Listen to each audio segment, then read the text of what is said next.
Ctrl+T দিয়ে লোগোটি select করতে হবে। মাউসের রাইট বাটনে ক্লিক করে ওয়ার্প অপশনে ক্লিক করতে হবে। তারপরে কাস্টম মেনুতে ক্লিক করতে হবে। ইনফেন্টে ক্লিক করার পর এই আইকনটা দিয়ে সুন্দরভাবে মেজারমেন্ট ঠিক করে নিতে হবে।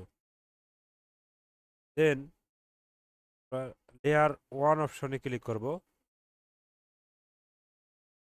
কনভার্ট টু স্মার্ট অবজেক্টে ক্লিক করব। এফেক্টস মেনুতে ক্লিক করে বিল্ডিং অপশনে ক্লিক করব। তারপরে এই আইকনটা থেকে একটু কন্ট্রোল চেপে ধরে একটু হালকা একটু বাম সাইডে নিব, দেন ওকে করব। লেয়ার অপশনে ক্লিক করে এখান থেকে মাল্টিপ্লাই অপশনে ক্লিক করব। দেন এখন ফিল্টার অপশনে ক্লিক করব। ব্লোর অপশনে ক্লিক করে রোশিয়ন ব্লোরে ক্লিক করব। এখানে 0.9 পিক্সেল দিয়ে ওকে দেব।